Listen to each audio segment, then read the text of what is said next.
Hello everyone and welcome back to another episode of Hermitcraft. We are truly in the mouth of the monster here, hanging out with Jelly. I was just flying around, enjoying the view of this place, and I tell you what, my interest around here has really been piqued. I am looking forward to doing some things this season in this area. And what is going on in front of our shop? It looks like a market has popped up around the path leading to the Diamond Beacon, which seems to have a lot more diamonds on, doesn't it? I'll tell you a little secret, my friends. I set up this market, probably no surprise, and I paid for all the space that I used here. You can see I've been expanding the greenery, and a couple of these stalls are actually vacant, and I think I'm just going to let other hermits move in here free of charge, as it will bring people towards the new monument for the diamonds. However, I am selling a couple of things. It's kind of actually not obvious now that I look at this. There is a salesman on the other side who is very underdecorated. But in here, you know, I got loads of bones lying around, so why don't we sell this? I see people in chat communicating with one another about having bones. I know other people have got farms, but now there's a place to get it here in the shopping district. And I'm also going to sell my ink sacks as well. So hopefully with that we will make a little more diamonds, some more profits. And there's another one over here that is vacant. But you might be wondering what's going on here. Clearly there is a lot more diamonds, and I'll let you in on a little secret, okay? This is very, very cheaty because I had a brainwave when recording last episode, and I set up a beacon at the very bottom of the world. And so as we go inside here, you're gonna see that actually the inside of this place is now hollow, making it look like we have more diamonds than we do. But you know, it's just hilarious really. And all the way down there at the bottom of the world there is now a beacon, and I have been down there mining up lots and lots of blocks. And we're okay. So now we're down below the mushroom area, and look at this, I have been doing some instant mining again. Now the catch here is that it's a very peaceful process, and I don't really need to light up the area. You see, hostile mobs don't spawn in the mushroom biome, so I can come down here and just mine peacefully. It's brilliant, I say. You know, especially when we start to find caves, we don't have to worry about a bunch of creepers and zombies charging out of there to get us. And as you might suspect, I've been gathering lots of materials. I've been making an effort to mine up the different types of stone, which is why there's these big holes in the ground where I've been mining out the diorite and the other materials. I've been getting in my hands on diamonds, and I started to feel like I was some sort of miner bee down here, you know? And that's why there are these beams of wood. I was thinking, you know, mine shafts, they kind of have those bits of woods holding up the walls, and maybe we could do something like that. And do you know what? I don't think it really worked. So after I opened out this space, I started to realize why I didn't particularly like this wood. I think what we need to go with is simply stone bricks, because it's got more of like a dwarven mining feel to it. So I think I'm going to put these pillars up every so often. In fact, I've kind of been aligning them on grid chunks like that. Yeah, I think that's going to look better in the long run. Not really trying to, you know, make a work of art, just trying to enjoy the mining while I'm down here.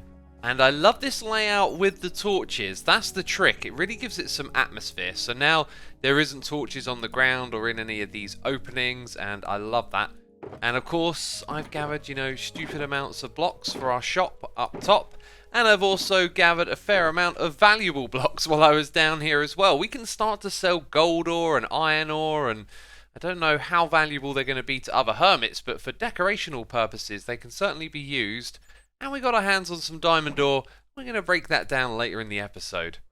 As of right now though, I need to repair my tools because all that mining has worn them down, and the thing is I don't actually have a lot of picks. And if I had more picks, I could spend more time over there before they needed a repair. Now here's the thing, this season of Hermitcraft, I wanted to be self-sufficient and do as many Minecraft projects as I could myself. And one of them that I was really looking forward to were the Minecraft villagers. I haven't really played around with these properly in years. And of course from them, we can get books, we can get diamond gear, the kind of stuff that I need at the moment.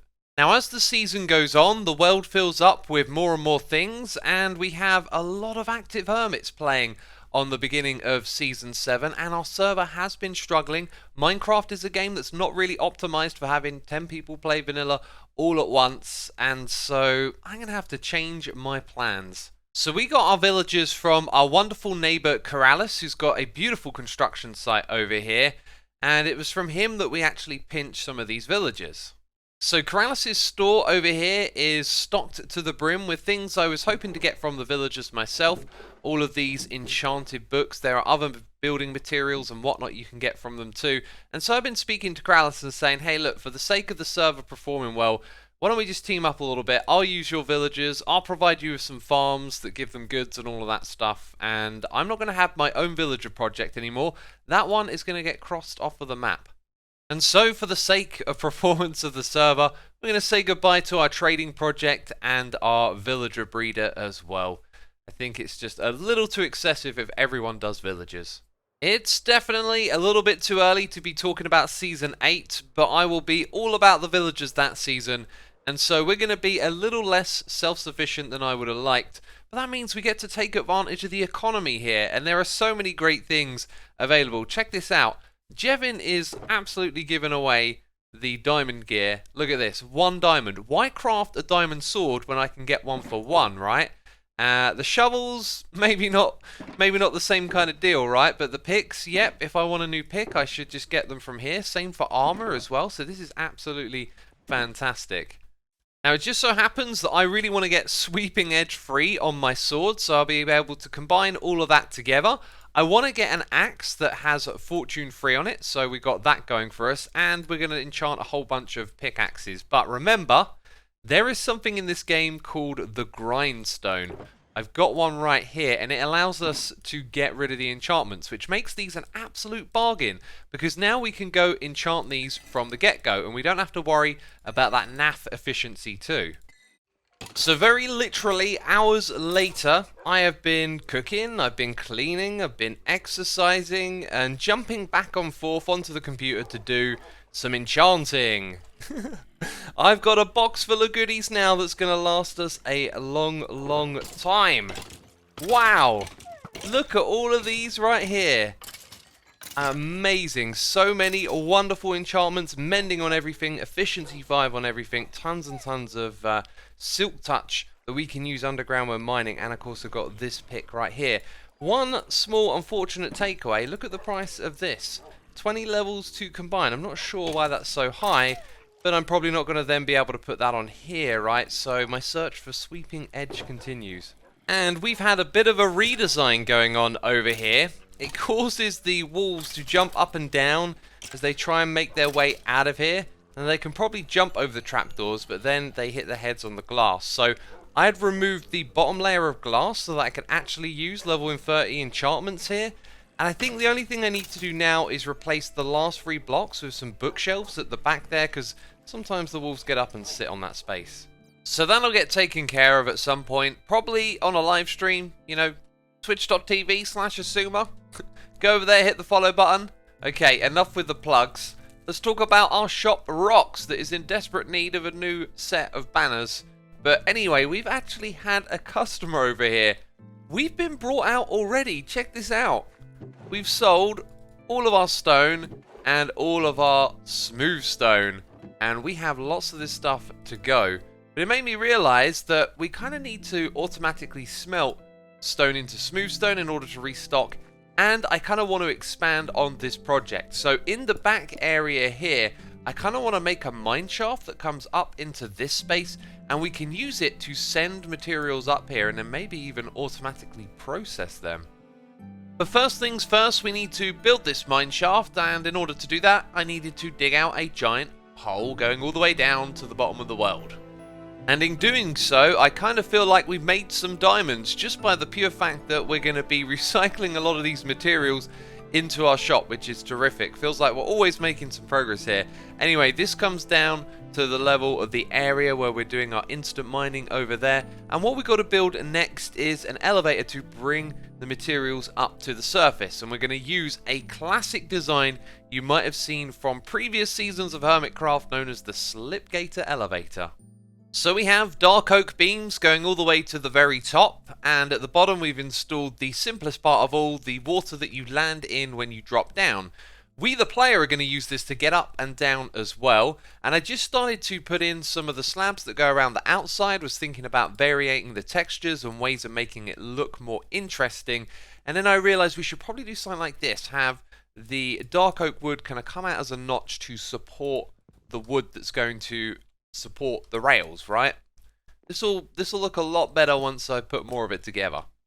I am now questioning my own decisions because the amount of detail I'm going to put into the shape of this, and you know, no one's really ever going to see it. They're just going to whiz around this thing, but I don't know, maybe we'll expand the area around it and try and bring some attention to it. So down here you can see like we've got the wood sticking out the side, then we've got this shape that's all sort of attached to it, so it makes it feel far more structural. And for powering the rails I wanted to use levers, but I think I'm going to use redstone torches like this, so they look like they're periodic lighting. So the next ones would go at this height here, which powers that rail. This one doesn't actually power anything because it's done by down there, but the symmetry kind of makes it look less like it's there to power it. And for the insides here, I was thinking as long as we avoid having a too high gap, we can kind of put whatever block we like into these spaces, and so we could have a mix of spruce and oak and use different types of fences and all sorts of blocks through the middle here, so it kind of looks random and chaotic. And we still have that to do, but for now the wood that's going around the outside here actually looks really good. I'm liking this a lot. I think this build is missing one thing though, which is like some big support beams to anchor it to the stone walls around it. Alright, this thing is looking pretty epic. The only one thing I haven't built all the way up is this random assortment of blocks. I'm not entirely sure if I like it or not, so I might wait for some feedback on that. But as we look up here, it's really got a sense of structure that I like. And I'm thinking, like I've done around the bottom here, maybe I could try and open it all the way up to the top so you can see it from further down. Because we're going for immersion here. We really want to make this feel like an environment that we're living in.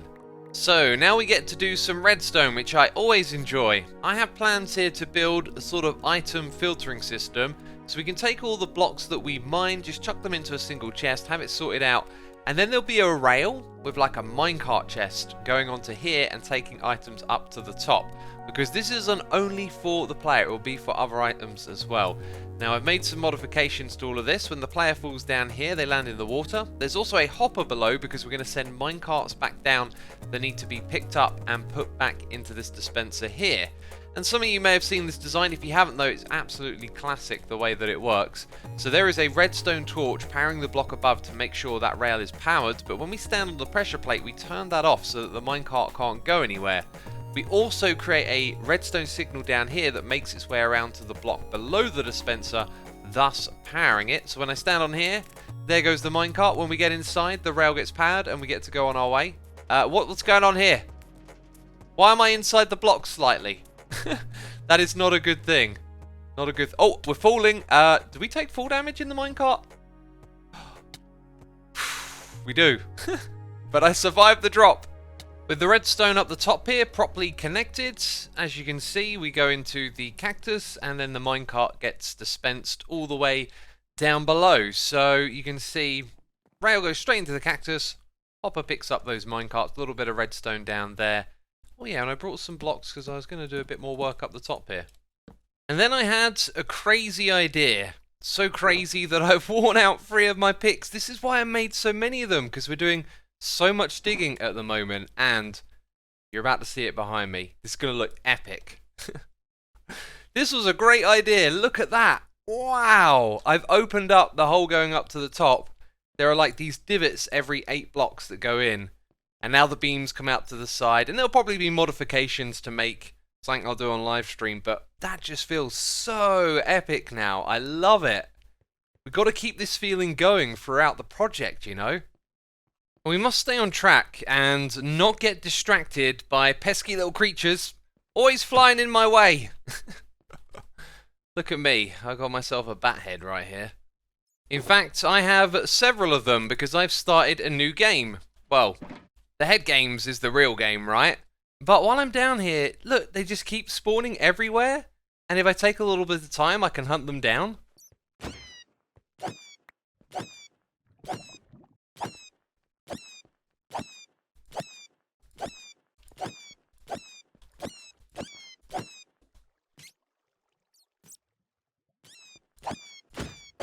Try and have a little kip, are ya?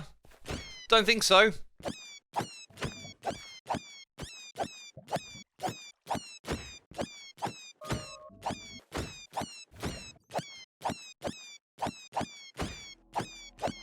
It's just a game, my friends. Just a game. I think I've lost my mind a little bit while I've been down here hunting all those bats, and it's taken me a really long time to make something that looks simple, but a lot of time is actually spent like digging and opening up the area here, and periodically coming back and looking up and gasping, doesn't it look so good? This project is really interesting because it's so different from what I'm doing over at the jungle base, but I've just been sucked into it. And we've got a really cool setup right here, and I've just realised I'm missing a key ingredient. And that is the beautiful buttons. I'm going to need a few of these. And we also need minecart chests. Now, I think I said I was going to build an item filter. I kind of realised that a system like that would be really big and complicated, and kind of slow at dealing with items. I think I want to use this manually. Oi! Oh, they're always flying in front of you. What did I say? Don't go to sleep. So yes, I want this place to feel kind of more interactive and immersive, and so because of that, we're going to be able to press the button up the top. And it didn't work. Might have just had a miniature heart attack where I thought, oh, my entire design doesn't work. Turns out I just missed a bit of redstone, and this is a dispenser. I actually haven't tested it with a dispenser. I had to go to my skeleton farm to craft a bunch of them. Woo, thank goodness for that. So, now what we can do is pop over here and manually fill this one up with stone. And if we don't get it all the way, we just leave it there. But when we decide that it is filled up, we get to send it on its merry way. Look at that, and off it goes. And all the way up to the top it will go. And for now, I guess it goes into the dispenser, and that thing's going to send down the minecart, the stone, and the chest, isn't it? Yeah, those things are going to drop down here. Oh, there they go. Yeah, I'm catching them. I'm catching them. And some of them, I'm guessing, have probably made their way into that, which I can't actually look into at the moment.